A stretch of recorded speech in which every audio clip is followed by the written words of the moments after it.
ब्युरोक्रेसीको चक्रव्यूहमा cricket रङ्गशाला महानगरको खातामा हालिएको 12 करोड केन्द्रमै फर्कियो। बैतडीमा छाउ हुँदा गोठमा सुतेकी किशोरीको सर्पले टोकेर मृत्यु। कर्णालीमा हाम फालेर एकजना बेपत्ता। मौसम तत्काल सुधार नहुने। गत 12 घण्टामा बर्दियामा सबैभन्दा धेरै वर्षा। सावधान, किबोर्डको आवाजबाट पनि एआईले चोर्न सक्छ तपाईको पासपोर्ट। गोलभेडा भारत निर्यात। नेपाली बजारमा आकाशियो मूल्य। गौर हत्याकाण्डबारे केही गर्न नसकेकोमा आत्मआलोचित छौं। डाक्टर बाबुराम भट्टराईको भनाई। महावीर पुनलाई गृहले सम्झायो। कानुन लिलाम गर्न चाहेको पदवी रद्द हुने। रजनीकान्तको फिल्म हेर्न दक्षिण भारतका कर्मचारीलाई बिदा। सर्लाहीमा बाढीबाट 2 जनाको मृत्यु, 72 जनाको उद्धार। रेखाको फिल्म उपहारको स्क्रिप्ट विवाद मिल्यो। महाकालीको बाढीले सतर्कता तह पार गर्यो। बनबासा पुलबाट आउजाउ बन्द। विराटनगरको प्लास्टिक उद्योगमा आगजनी र बागमती पहिरो। बाउछोरीको सब फेला परेसँगै मृतक संख्या 3 पुगियो लगायतका आज दिनभरका केही महत्त्वपूर्ण ब्रेकिङ न्युजहरू आजको यस भिडियोमा। दर्शकवृन्द नमस्कार अनि हार्दिक स्वागत छ। तपाईहरु यति बेला इन्फो खबर मिडियाको न्युज अपडेट हेर्दै हुनुहुन्छ। आज पनि केही महत्त्वपूर्ण खबर अपडेटहरू लिएर हामी उपस्थित भएका छौं। पूरा समाचार महत्त्वपूर्ण भएकाले स्किप नगरी अन्तिमसम्म हेर्नुहोला र हाम्रो हौसला स्वरूप भिडियोमा एक लाइक गर्दै सक्दो शेयर गर्न नबिर्सिनुहोला। साथै यति बेला कुन ठाउँबाट भिडियो सामग्री हेर्दै हुनुहुन्छ अनि कस्तो लाग्दैछ सबै विचारहरू तलको कमेन्ट बक्समा जानकारी गराउन पनि नबिर्सिनुहोला। पहिलो पटक हेर्दै हुनुहुन्छ भने फर्स्ट टाइम लेखेर कमेन्टमा जानकारी गराउनुहोला अनि रेगुलर हेर्नुहुन्छ भने रेगुलर लेखी जानकारी गराउनुहोला। सदैव ताजा र विश्वसनीय खबरको लागि हाम्रो युट्युब च्यानललाई सब्स्क्राइब गरी सँगै आउने बेल आइकनलाई प्रेस गर्न पनि नबिर्सिनुहोला। दर्शकवृन्द अब खबर विस्तारमा। सरकारले चितवनमा निर्माणाधीन गौतम बुद्ध रङ्गशालाको जिम्मा लिएर काम अघि बढाउने निर्णय गरेको 4 महिना नाग्यो, तर अहिलेसम्म एउटा सिनको पनि भाँचिएको छैन। धर्म सुन्तली फाउन्डेसनले भरतपुर महानगरसँगको सहकार्यमा निर्माण थालेको रङ्गशाला आर्थिक स्रोतको अभावका कारण रोकिएको थियो। स्रोतको जोहो हुन नसकेपछि फाउन्डेसनले रङ्गशालाको स्वामित्व हस्तान्तरणका लागि 2078 साल पुसमा नै भरतपुर महानगरलाई पत्राचार गरेका थिए। उनले रङ्गशालामा आफ्नो हक नलाग्ने भनेर मन्जुरीनामा समेत दिइसकेका छन्। महानगरले रङ्गशालाको स्वामित्व लिन तयार भए पनि यसमा लागेको ऋण सकार्न आनाकानी गर्दा समस्या भएको हो। यस विषयमा सङ्घीय मन्त्री परिषदले नै निर्णय लिनुपर्ने महानगरकी प्रमुख रेणु दाहालले अडान लिएकी थिइन्। त्यस बमोजिम मन्त्री परिषदले गत चैत 20 गते रङ्गशालाको स्वामित्व सरकारले लिने र ऋण प्रचोटका लागि 12 करोड रुपियाँ फाउन्डेसनलाई निकासा गर्ने निर्णय गर्यो। तर यो निर्णय कार्यान्वयन हुन भने सकेन। गत असार 12 गते फेरि सङ्घीय परिषदले 12 करोड रुपियाँ भरतपुर महानगरपालिकालाई निकासा गरेर रङ्गशाला निर्माण अघि बढाउने अर्को निर्णय लियो। उक्त निर्णयमा भनिएको छ, भरतपुर महानगरपालिकामा धर्मसन्तली फाउन्डेसनबाट निर्माण सुरु गरिएको गौतम बुद्ध क्रिकेट रङ्गशालाको कार्य प्रगतिको मूल्याङ्कन गरी हालसम्म सृजित दायित्व भुक्तानी गर्ने प्रयोजनका लागि अर्थ मन्त्रालयले भरतपुर महानगरपालिकालाई रु 12 करोड सशर्त अनुदान उपलब्ध गराउने। त्यस्तै अर्को समाचार, महाकाली नदीको बाढीले सतर्कताको तह पार गरेको छ। बाढीको बहाव 1,31,000 क्युसेस मापन भएपछि शारदा ब्यारेज पुलमा 4 पाङ्ग्रे सवारी साधनलाई आउजाउ गर्न रोक लगाइएको छ। जल तथा मौसम विज्ञान विभागको बाढी पूर्वानुमान महाशाखाले सूचना जारी गर्दै डडेलधुरा र कञ्चनपुरका नदी तटीय क्षेत्र र डुबान भइरहने होचा भूभागमा रहेकाहरूलाई दिउँसो 3 बजेसम्म सतर्कता अपनाउन आग्रह गरेको छ। महाशाखाका अनुसार डडेलधुरा स्थित पारी गाउँ बाढी मापन केन्द्रमा बाढीको सतहले 5.80 मिटर पार गरेको छ। सो केन्द्रमा बाढीको सतह 7 मिटर पुगेकोमा खतराको तह मानिन्छ। बाढीले सतर्कताको तह पार गरेपछि भारतीय सीमा सुरक्षा बल पुरानो भइसकेको बनबासा पुलबाट 4 पाङ्ग्रे सवारी साधन सञ्चालनमा रोक लगाउने बताइएको छ। कञ्चनपुरका प्रमुख जिल्ला अधिकारी गोपाल कुमार अधिकारीले भारतीय पक्षले बनबासा पुलबाट 4 पाङ्ग्रे सवारी साधन सञ्चालनमा रोक लगाएको जानकारी दिएको छ। त्यस्तै अर्को समाचार, मैनाबारी छाउ हुँदा गोठमा सुतेकी 16 वर्षीय किशोरीको सर्पले टोक्दा मृत्यु भएको छ। बैतडीको पञ्चेश्वर गाउँपालिका 4 फ्याउलीकी 16 वर्षीय अनिता चन्दको सर्पको टोकाइबाट निधन भएको हो। मृतक किशोरीको घर पञ्चेश्वर गाउँपालिका केन्द्र नजिकै रहेको छ। मैनाबारी भएको बेलामा गोठमा सुतिरहेको अवस्थामा अनितालाई मंगलबार राति सर्पले टोकेको र बुधबार बिहान किशोरीको मृत्यु भएको पञ्चेश्वर गाउँपालिकाको उपाध्यक्ष बिना भट्टले बताएकी छन्। जौलपुर मावि सैडोडामा कक्षा 10 मा अध्ययनरत रहेको स्थानीय वीरेन्द्र चन्दले जानकारी दिएका छन्। किशोरीका बुवा रोजगारीका लागि यति बेला भारतमा रहेका छन्। दर्शकवृन्द, अझै पनि यस्ता अप्रिय घटनाहरू हाम्रै समाजमा भइरहेका छन्। यस विषयमा तपाईको धारणा कृपया कमेन्ट गर्न नछुटाउनुहोला। त्यस्तै अर्को समाचार, नेपालमा उत्पादन भएको गोलभेडा अर्थात् टमाटर भारततर्फ निर्यात हुन थालेपछि सीमावर्ती तराईका जिल्लामा यसको मूल्य आकाशिँदै गएको छ। देशकै मुख्य व्यापारिक नाका वीरगञ्जबाट दैनिक 15 देखि 20 मेट्रिक टन गोलभेडा भारतको बिहारतर्फ निर्यात भएपछि 12 पर्सा लगायतका जिल्लामा टमाटरको मूल्य आकाशिँदै गएको हो। नेपाल र भारत बीच गोलभेडाको मूल्यमा प्रति किलो 110 को अन्तर भएपछि यसको निर्यात बढ्दै गएको छ।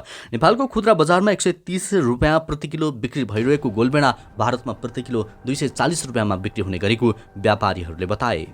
त्यस्तै अर्को समाचार, आर्टिफिसियल इन्टेलिजेन्स AI प्रविधिले भलै आफ्नो क्षमताको कारण सबैलाई आकर्षित बनाउन सफल भएको छ, तर यो वैज्ञानिकहरूका लागि एक गम्भीर चिन्ताको विषय पनि बन्दै गएको छ। एक नयाँ अनुसन्धानले आर्टिफिसियल इन्टेलिजेन्सले कम्प्युटरको कीबोर्डको आवाजबाटै प्रयोगकर्ताको पासपोर्ट चोरी गर्न सक्ने तथ्यको खुलासा गरेको छ। शोधकर्ताहरूका अनुसार AI टुलले तपाईको टाइपिङवाला कीबोर्डको आवाजबाट पासपोर्ट वा प्याटर्न पत्ता लगाउन सक्छ। यसका लागि शोधकर्ताहरूले लर्निङ मोडेल पनि तयार गरेका छन्। सो मोडेलबाट उनीहरूले उक्त कार्यमा 95% सफलता हात पार्न सफल भएका छन्।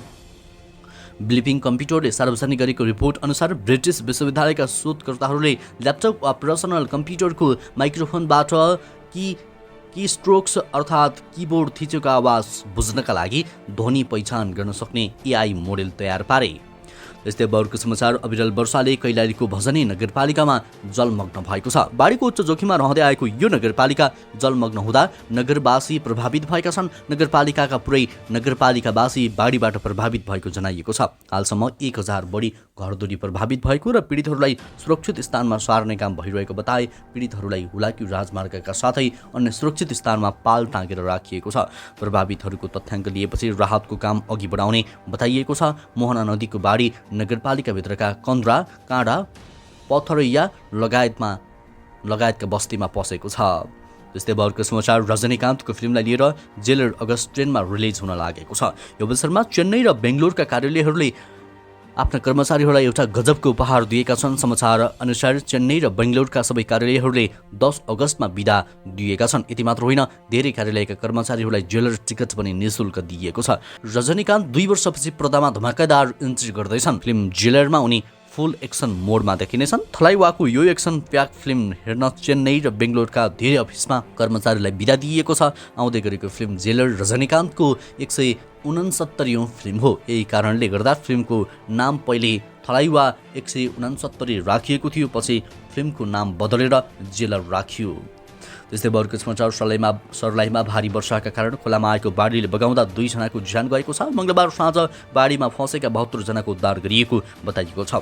सर्लाहीको बाँके खोलाले बगाउँदा हरिपुरवा नगरपालिका 7 का 60 वर्षीय भोला चौधरीको मृत्यु भएको प्रहरी निरीक्षक नरेश राज सुवेदीले जानकारी दिएका छन्। चौधरी सोमबार रातिदेखि नै बेपत्ता थिए। उनको शव मंगलबार बाँके खोलामा शव फेला परेको छ। त्यस्तै सर्लाहीको बरहथवा नगरपालिका अन्तर्गत पर्ने हजरियामा बागमती नदीमा आएको बाढीले बगाउँदा खेतमा काम गर्न गएका रौतहटको गढीमाई नगरपालिका 2 समनपुरका 65 वर्षीय शहीद रायन भाटको मृत्यु भएको छ। लगतै उनलाई स्थानीयले उद्धार गरी अस्पताल पुर्याएका थिए।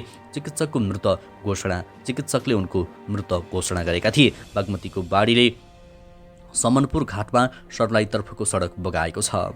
त्यस्तै यता मकवानपुरको बागमती गाउँपालिकाको सुक्रे दोभानमा पहिरोमा पुरिएर बेपत्ता भएका 6 मध्ये थप 2 जनाको शव फेला परेको छ।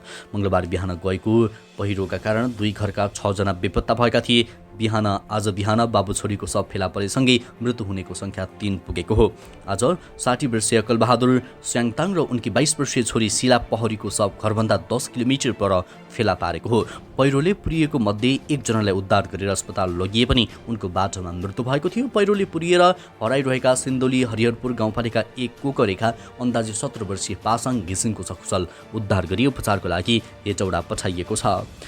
त्यस्तै अबको समाचार अभिनेत्री रेखा थापाले निर्माण गर्न लागेको पछिल्लो फिल्म उपहारको स्क्रिप्ट विवाद मिलेको छ। लेखन सुलक्षण भारतीको नाम नै फिल्मको कथा, पटकथा र संवादमा राख्ने सहमति भएपछि विवाद मिलेको हो। स्क्रिप्ट विवाद मिलेको फिल्मका निर्देशक ज्ञानेन्द्र देउजाले सामाजिक सञ्जालबाट जानकारी दिएका छन्। उनले भनेका छन्, चलचित्र निर्माण एक सामूहिक काम हो। यो परिवारभित्रको सामान्य मिसअन्डरस्ट्यान्डिङले विवाद निम्त्याएको थियो, जुन मिल्यो। लेखक सुलक्षणलाई उपहार परिवारमा स्वागत छ। त्यस्तै सुलक्षणले पनि उपहारको निर्माण युनिटले गल्ती स्वीकारेर आफूलाई टिममा सम्मान दिएको कारण विवाद सकिएको बताए।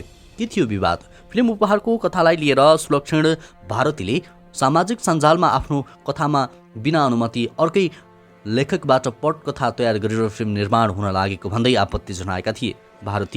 भारतीको आपत्तिमा निर्देशक ज्ञानेन्द्र देउजाले प्रतिकार गरेका थिए। फेसबुकमा केही समय निर्देशक देउजा र लेखक भारतीबीच आरोप प्रत्यारोप समेत चलेको थियो।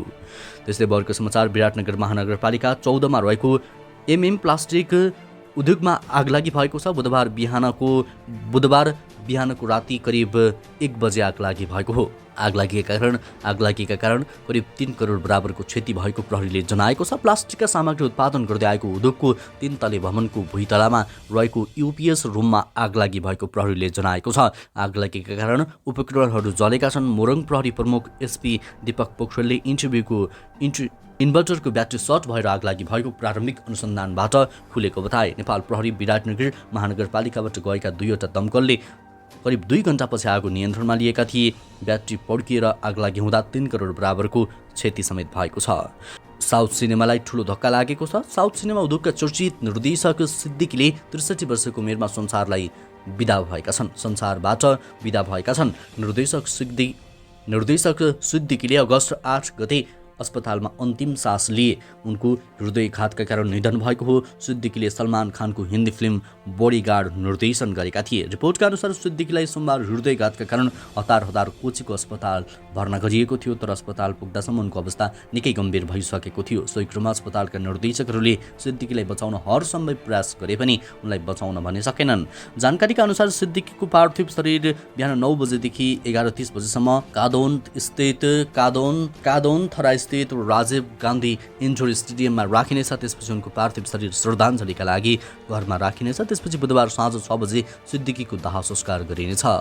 त्यस्तै महावीर पुनले लिलामीमा राखेको मान पदवी उज्जवल कृतिमय राष्ट्रदीप द्वितीय रद्द हुने भएको छ। सरकारले दिएको मान पदवी लिलामी वा धरौटीमा राखे सरकारले रद्द गर्ने कानुन अनुसारले पदवी मन्त्रालयमा फिर्ता जाने भएको हो। उनले सामाजिक सञ्जालमा आफूले पाएको राष्ट्रिय तथा अन्तर्राष्ट्रिय मान पदवी लिलाम गरेर त्यसबाट आउने रकम राष्ट्रिय आविष्कार केन्द्रमा खर्च गर्ने घोषणा गरेका थिए। गृह मन्त्रालयले पुनलाई पत्र पठाएर विभूषण ऐन 2064 को समेत दफा 26(1) बमोजिम कुनै नेपाली नागरिक वा विदेशी व्यक्तिले प्रदान गरिएको विभूषण निजले कसैलाई बिक्री गरेमा बन्दकीमा राखेमा विभूषणको मर्यादा विपरीत हुने काम गरी विभूषणको प्रयोग गरेमा वा कसैलाई प्रयोग गर्न दिएमा नेपाल सरकारले विभूषण रद्द गर्न सक्नेछ भन्ने जानकारी गराएको छ। पत्रमा कानुन बमोजिम कुनै विभूषण रद्द गरिएमा विभूषण पाउने व्यक्तिको नाम र रद्द गरिएको विभूषण समेत खुलाई सर्वसाधारणको जानकारीका लागि यो सूचना प्रकाशित गरिएको छ। सूचना जारी गर्ने कानुनी व्यवस्था रहेको उल्लेख गरिएको छ।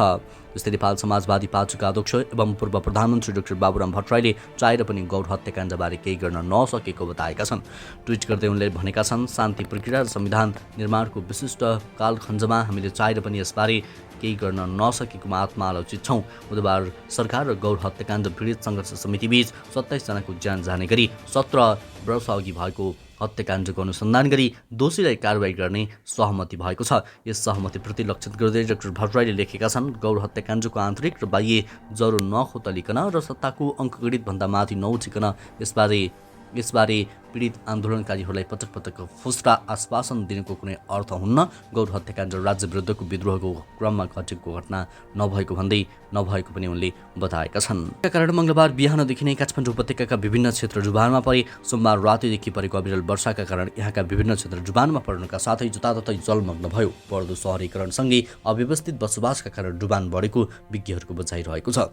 भौतिक संरचना निर्माण गर्दा अपनाउनु पर्ने न्यूनतम मापदण्डमा खेलाँची गर्दा डुबानको संख्या घटना बढेको छ। राष्ट्रिय विपद जोखिम न्यूनीकरण तथा व्यवस्थापन प्राधिकरणका प्रवक्ता ध्रुवबहादुर खड्का भन्छन्, विकास निर्माणका कार्यमा वैज्ञानिक पद्धति अपनाउनु जरुरी छ। उनले भने जस्तै खोला किनारामा रहेका बस्ती तथा भिर पहिरोमा रहेका घरहरू यति बेला नराम्ररी जुबानमा परेका छन्। हरेक वर्ष जुबानको पीडा खेप्दै आएका कपनवासी मङ्गलबार निकै निराश देखिन्थे। हाम्रो बाढीमा जुब्नु हाम्रो नियति नै भइसक्यो। रमेश विष्टले भने पानीको यो त्रासबाट हामीले कहिले मुक्ति पाउने? भारी वर्षाका कारण काठमाडौँ उपत्यकाका ढुङ्गेधारा, गौरीघाट, गुह्येश्वरी, कपन, सामाखुसी, अनामनगर लगायतका क्षेत्र जुबानमा परेको जिल्ला प्रहरी कार्यालय वरिष्ठ उपरीक्षक दानबहादुर कार्कीले बताए। भारी वर्षाले काठमाडौँ उपत्यकाका विभिन्न क्षेत्र जुबानमा परेका छन्। कार्कीले जुबान भएका यी क्षेत्रमा हाम्रो प्रहरी टोली बिहानदेखि नै खचिएको छ।